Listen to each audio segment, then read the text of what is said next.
Have you ever woken before dawn, when the world is still wrapped in its final dreams, and felt, without quite knowing why, that the air itself was holding its breath? There is a sacred stillness at that hour, a soft invitation not to rush forward into the day, not to plan or to strive, but simply to listen. Perhaps you felt it, that subtle knowing just beneath the noise of thought, whispering that there is more to this life than the endless tasks and the heavy roles we carry. Or perhaps, like so many of us, you've brushed it aside, telling yourself, there's too much to do, there's no time for that now, and return to the familiar momentum of the day. But what if, just for a moment, we paused? What if that faint calling wasn't a distraction, but the most important voice we could ever hear? You see, beneath all the busyness, beneath every story we tell about who we are or who we should be, there lives a quiet self, untouched by time, untouched by fear, a self that has been patiently waiting through all the years and all the noise for you to remember it. Some might say, that's just imagination, a passing feeling. But others, those who have walked the long inward path before us, whisper otherwise. They say that what calls to you in the silence is real, more real than the name you answer to, more real than the roles you've played so well. And so today, together, we step toward that quiet calling, not with urgency, not with striving, but with a slow, deliberate trust, like stepping barefoot onto the soft earth after a long winter. This is not a journey outward, it's a return, a homecoming into the heart of silence, the pulse of pure presence, the love that has always lived within you. Let us begin, gently, by walking together into the stillness, into the place where you are not forgotten, but finally found. Part 1. The Forgotten Presence Within. There's a quiet truth, hidden just beneath the surface of our everyday lives, a truth that many of us only begin to hear as the noise of the world starts to dim, as the busy years soften into slower mornings and longer afternoons. It's the truth that there is something in you, something ancient and steady, that has always been there waiting, like a small flame sheltered deep within, flickering patiently through every season of your life. Maybe you felt it in passing moments, a sudden wave of memory while sitting by the window, watching the rain paint silver trails down the glass. Or perhaps while holding an old photograph, feeling a tug not just of nostalgia, but of something even older, a whisper that says, you were here before even this memory. And yes, it's easy to dismiss those moments as sentimentality, easy to drown them out with television shows, news cycles, or the hum of daily errands. But if you pause just long enough, you'll notice that they are not distractions. They are invitations. When we are young, the world teaches us quickly how to be seen, how to fit in, how to earn approval. We learn to answer to our names, to craft our identities around the roles we are assigned: daughter, son, worker, parent, friend. We learn what makes others smile and what draws their frowns. And somewhere along the way, almost without noticing, we begin to believe that these masks are who we truly are.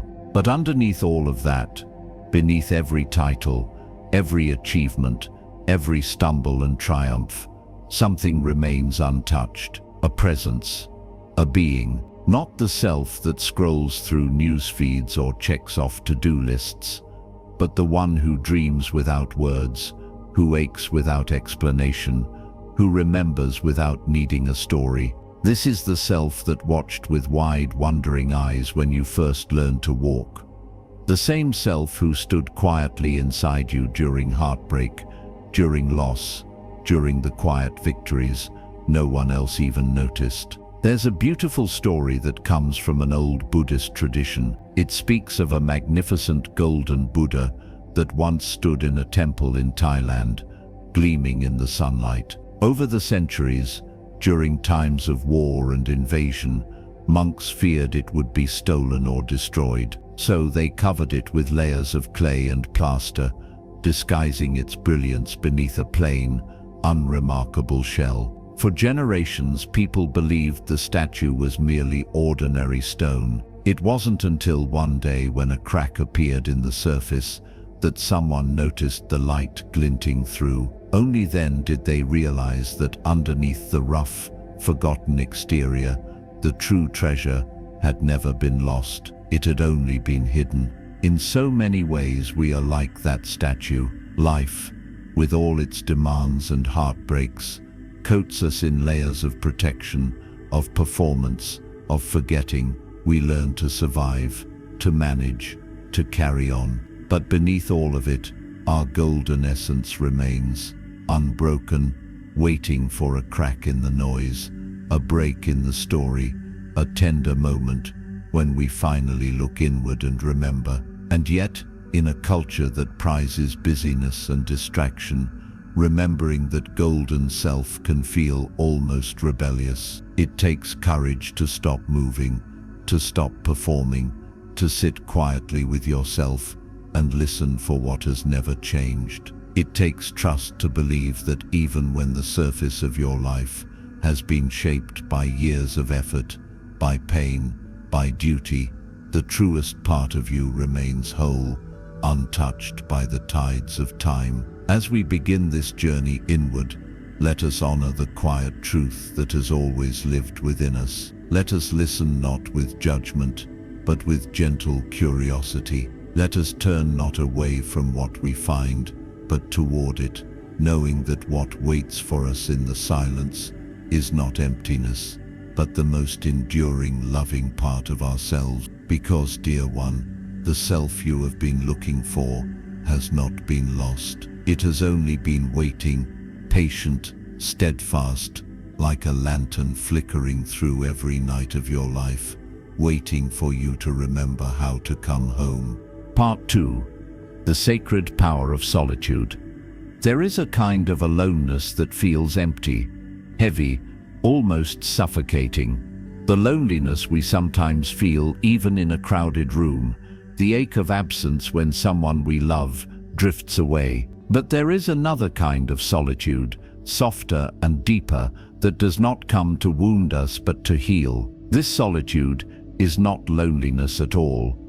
It is sacred. It is the silent room where the soul begins to breathe again. As we move through life, especially in the later years, the external noise begins to thin out. Children grow up and leave home. Careers slow down or fade away. Friendships, once maintained through busyness, fall into quiet distances. And in this thinning, in this unexpected spaciousness, many of us encounter solitude, sometimes for the first time in decades. It can feel unsettling at first, like a vast empty field, stretching out with no clear path in sight. But if we can stay, if we can resist the urge to fill every silent corner with distractions, we might begin to hear something precious, the faint music of our own heart. Rumi once said, "A little while alone in your room will prove more valuable than anything else that could ever be given you." And how true those words ring when we allow ourselves the gift of solitude, not as a punishment, not as an exile, but as a return to the sacred. There's an old story from the Zen tradition about a student who came to a wise master, exhausted by the chaos of his life, begging for guidance. The master handed him a cup of tea and began to pour. He poured and poured until the tea spilled over the rim and ran across the table. "Master," the student cried, "the cup is full." "Exactly," the master replied softly. "Your mind is too full. How can I teach you anything unless you first empty it?" Solitude, true solitude, is the emptying of the cup. It is stepping away from the constant inflow of opinions, expectations, distractions. It is making space, not just in our days but in our minds and hearts, for something truer to arise. At first, solitude can bring discomfort. Without the constant hum of conversation, television, obligations, we are left face to face with ourselves. And what we find there isn't always easy. Old regrets we thought we had buried, old wounds we thought we had healed, rise again like uninvited guests. We might find ourselves restless, reaching for the phone, the television remote, anything to drown out the silence. But if we can breathe through that first wave of restlessness, if we can sit gently with whatever surfaces, we begin to discover something extraordinary. Solitude reveals not just our pains, but our resilience. It reminds us that we are not the sum of our regrets or mistakes. Beneath it all, we are vast, we are whole, and we have always been more spacious than we believed. In Buddhist teachings, silence is often called the first language of the heart. Words can deceive, but silence rarely does. It reveals. It strips away the unnecessary. It invites us into a deeper intimacy with life. An intimacy not built on doing, achieving, or impressing, but on simply being.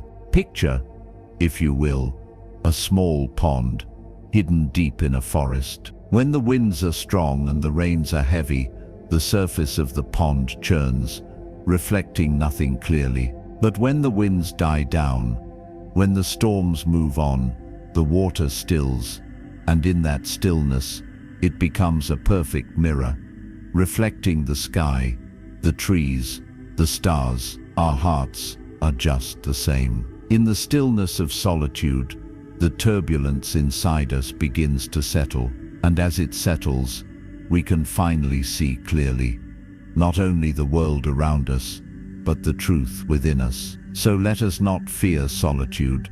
Let us bless it. Let us welcome the sacred spaces where no one is asking us to perform, to please, to pretend. In those spaces we do not have to be anything but what we already are, living, breathing testaments to resilience, to wonder, to grace. Because solitude, when embraced with open arms and a soft heart, does not make us less connected to life. It draws us closer to its beating heart. It reminds us that before we belonged to anyone else, before we answered to any title or role, we belonged first and always to ourselves and to the great silence that sings quietly through everything. Part 3. Facing the void with courage. There comes a moment, often unexpected, when the stillness we seek in solitude no longer feels gentle. It shifts, deepens, becomes a doorway, and beyond that doorway is something many of us secretly dread: the void, the vastness inside, the empty places we have spent a lifetime trying to avoid. It is here, standing at the threshold of the unknown, that the real journey begins. At first, the void can feel overwhelming. It is not a blank emptiness, but a living silence, deep, ancient, and unnervingly wide. When we enter it, the old certainties we clung to, who we thought we were, what we thought we needed, begin to tremble and loosen. It is no wonder that so many turn back at this point, reaching once again for noise, for distraction, for anything to anchor themselves against the terrifying freedom of pure being. But what if, instead of fleeing, we stayed? In Buddhist practice, there is a teaching called sitting in the fire, remaining present with whatever arises, even when it burns, even when every instinct screams for escape. It is said that beyond the fire of discomfort lies the true peace we have been seeking all along. Imagine an old tree standing alone in an open field. Through storms, droughts, and winds, it remains, its roots digging deeper with every trial. It does not run from the seasons. It does not curse the storms. It simply stands, and in doing so, it grows strong beyond measure. In much the same way, when we stand still before the void, when we breathe through the fear, the confusion, the sorrow, something within us deepens. Roots we never knew we had sink into the rich soil of existence. The void strips us not to punish us, but to free us. It peels away the layers of story, the masks we have worn so long we forgot they were masks at all. It takes from us the illusions that once gave us comfort but kept us small. And yes, there is grief in that letting go, the grief of realizing how much of life we lived from fear, how often we mistook survival for living. But alongside the grief, there is also a fierce, undeniable liberation. In the absence of old identities, a new space opens, vast, clear, and tender. It is not a space we must rush to fill. It is a space meant to be honored,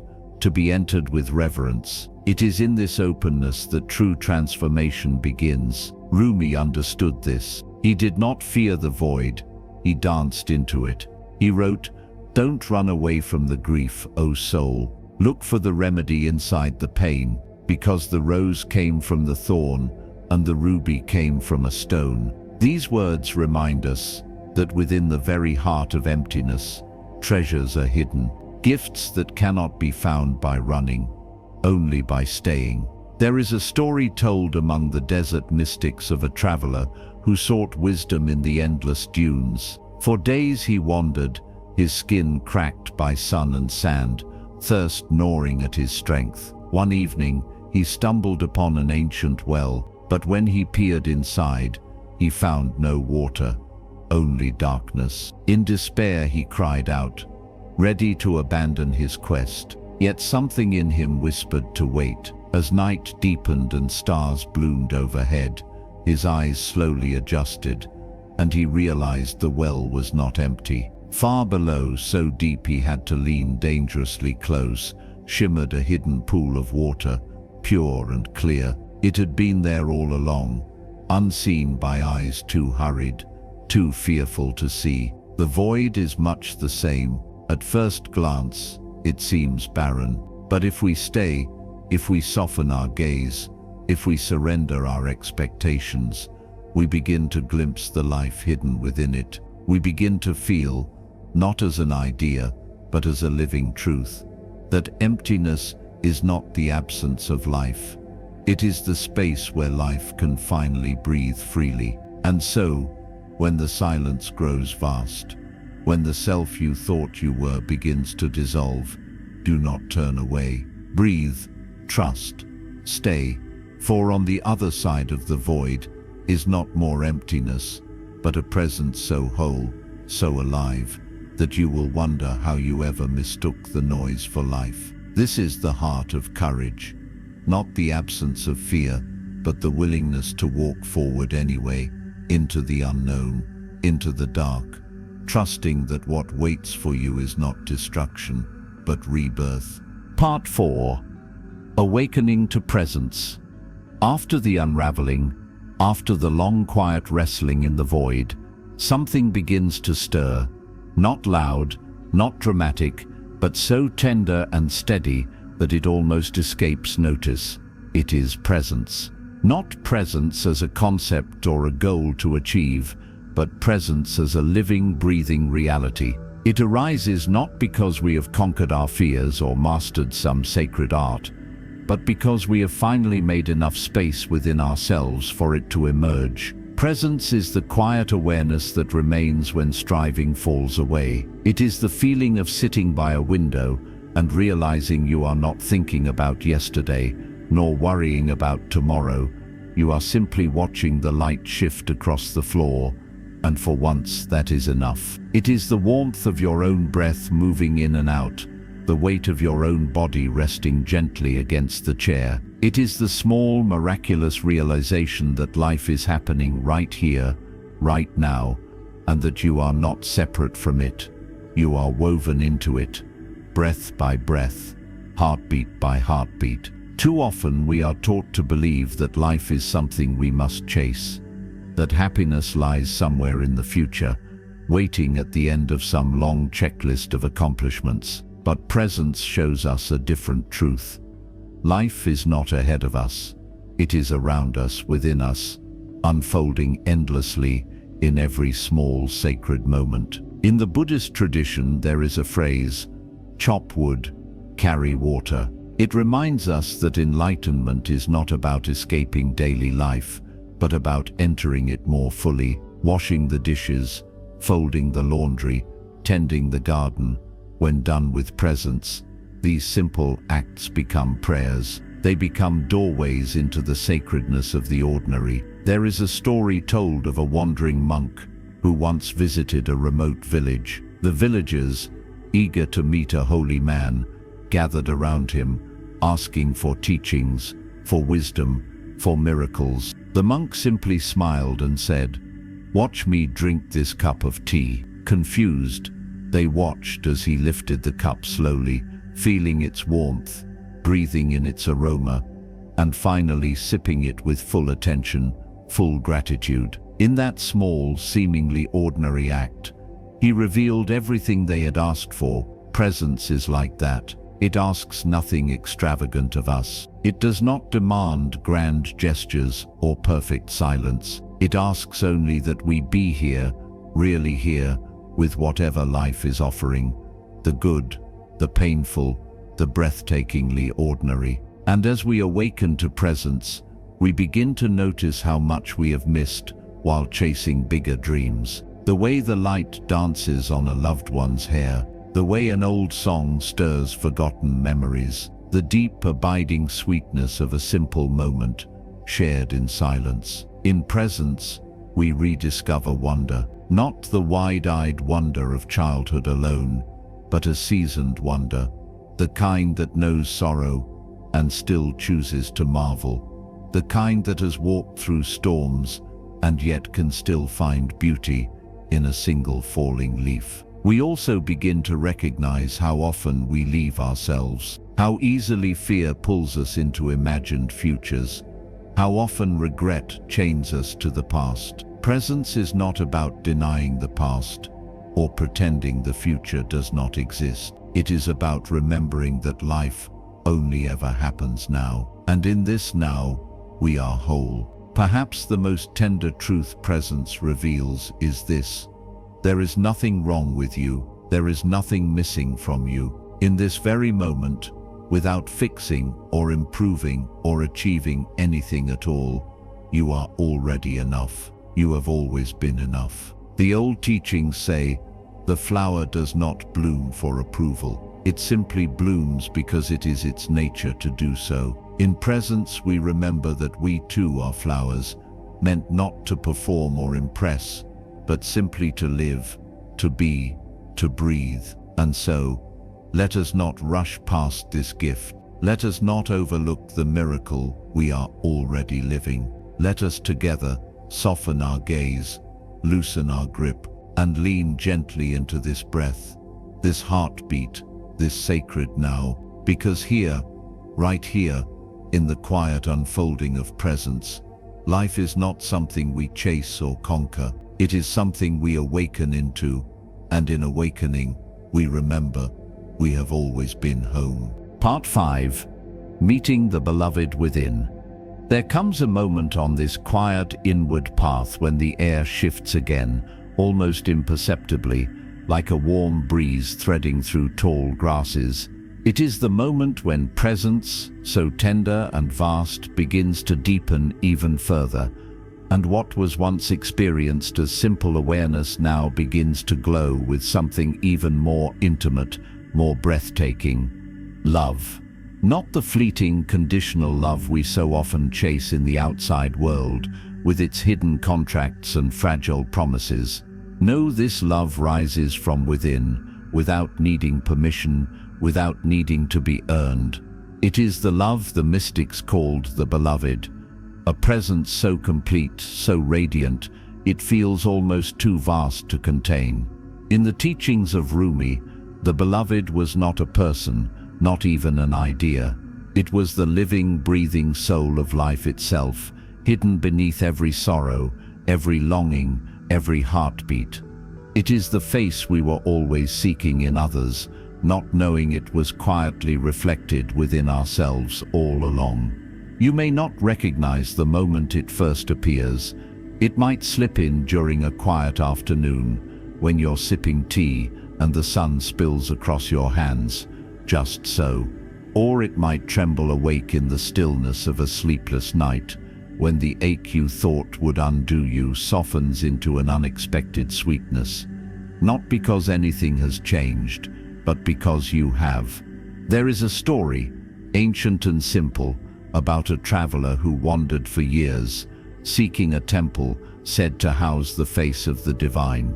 He crossed deserts, climbed mountains, sailed stormy seas, growing older and wearier with every step.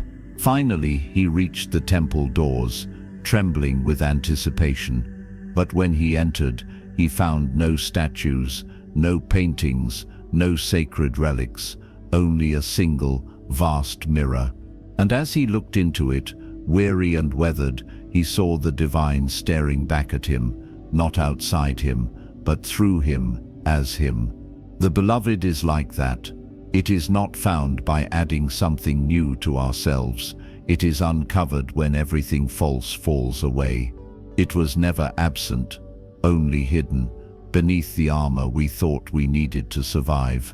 And when we meet the beloved within, everything softens. We realize that we are not broken things needing to be fixed. We are not empty vessels needing to be filled. We are already somehow, impossibly, whole. This love does not judge, it does not measure, it does not withhold. It simply sees fully, gently, without turning away, and in that seeing, we are healed. Yet the journey to this kind of love is not always smooth. There are places within us still covered in shame, in fear, in the ache of old wounds. And when the beloved's light touches them, we might flinch, we might feel unworthy. We might even try to hide again, but the beloved is patient. It waits.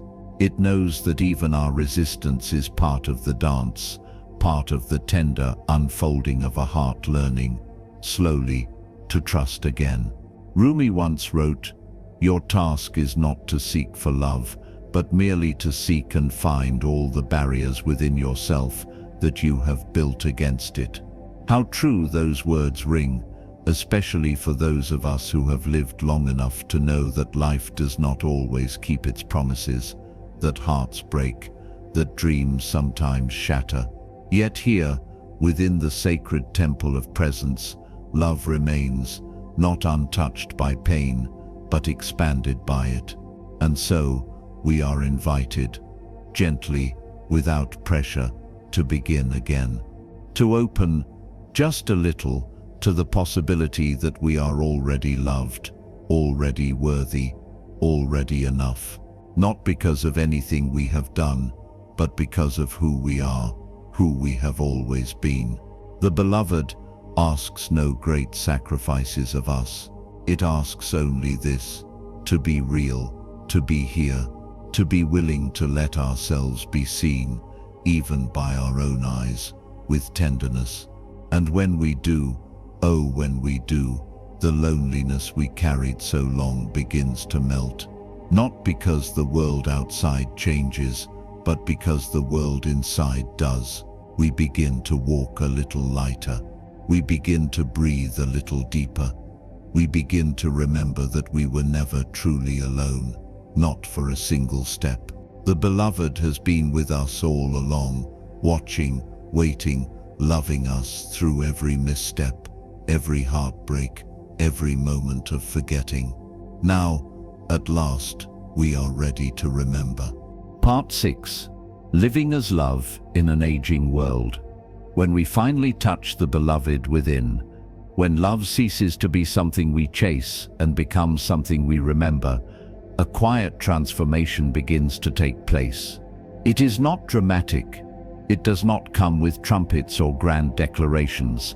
No, it moves more like the slow opening of a flower at dawn, almost invisible unless you are paying very close attention. At first, this inner blooming feels personal, intimate, something you might want to protect, even hide.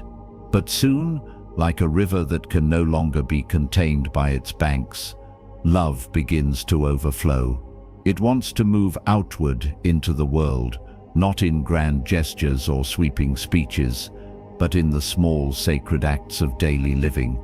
And here lies the true invitation to let the love we have uncovered within ourselves become the way we move through the world, especially in these later precious chapters of life. In a world that often seems so hurried, so fractured, so desperate for validation and applause, choosing to live as love is a radical act. It is not weakness. It is strength of the deepest kind, the strength to meet each moment, each person, each breath, with openness rather than defense, with tenderness rather than judgment. Imagine for a moment an elder sitting quietly on a park bench. The younger ones rush past, hurrying to appointments, distracted by glowing screens, lost in their swirling thoughts.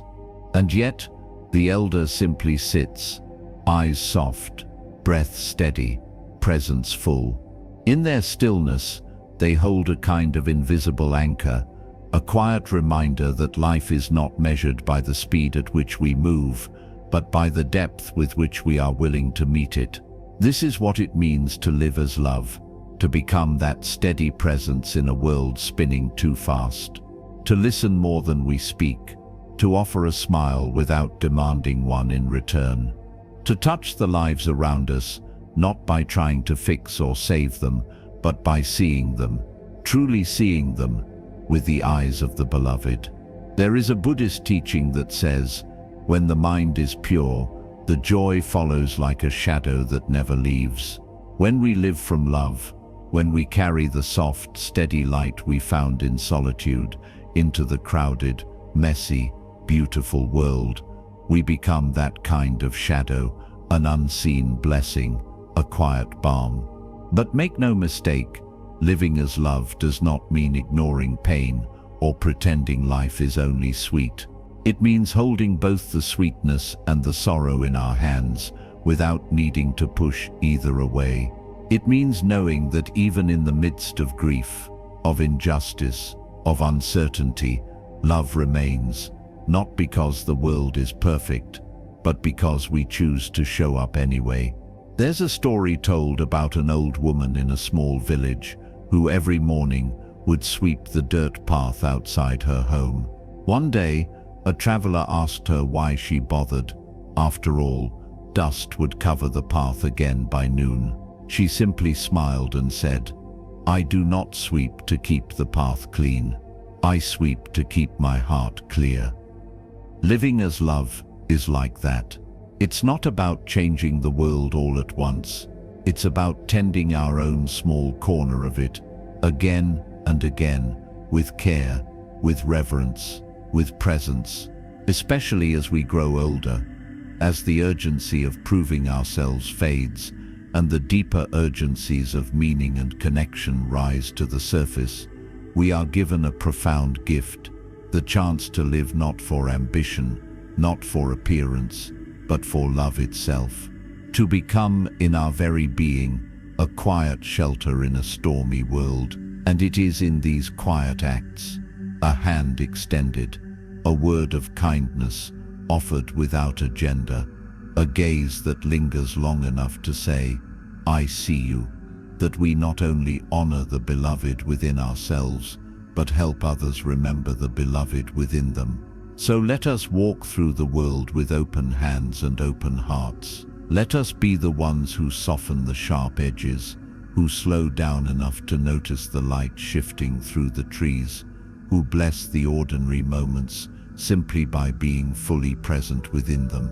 Because, in the end, living as love is not a duty, it is not a task, it is a homecoming, a way of walking through the remaining days with the fullness of all we have become and all we have remembered we were all along. As we reach the close of this quiet journey together, let us pause just for a moment and gently gather what has been placed into our hands. We began by remembering the forgotten presence within us, that silent, steadfast being who has been patiently waiting beneath all the roles, all the noise, all the striving. We honored the sacred power of solitude, not as an exile from life, but as a holy return to the spaciousness of our own hearts. We dared to face the vastness of the void, not to lose ourselves, but to shed what was never truly ours. We awakened to the miracle of presence, realizing that life, real life, is not something to chase, but something to awaken into, breath by breath. We met the beloved within, that quiet, boundless love that has lived in us all along, hidden beneath layers of forgetting. And finally, we were invited to live as love, to walk through this aging world, not with heaviness but with grace, not with demands but with an open, shining heart. This journey is not something to accomplish once and then set aside. It is a way of walking, a way of breathing, a way of being. It asks of us not perfection, but presence, not grand gestures, but small, steady acts of love. So I leave you with this gentle question, dear soul, how might you walk through the rest of your days if you lived from the love that already breathes within you? What simple, sacred moments are waiting, even now, for your full presence? The truth is, the world does not need you to be faster, or stronger, or younger. It needs your tenderness. It needs your stillness. It needs your love, embodied in quiet, everyday ways.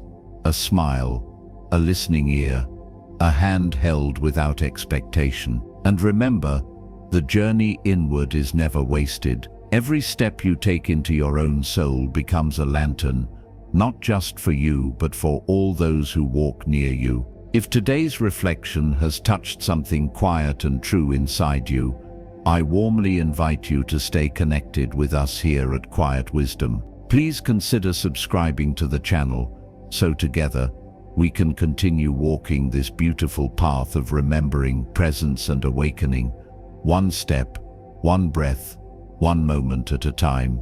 Until we meet again, may you move through your days gently. May you see yourself through eyes of love, and may you know, beyond all doubt, that you have always been, and will always be, enough.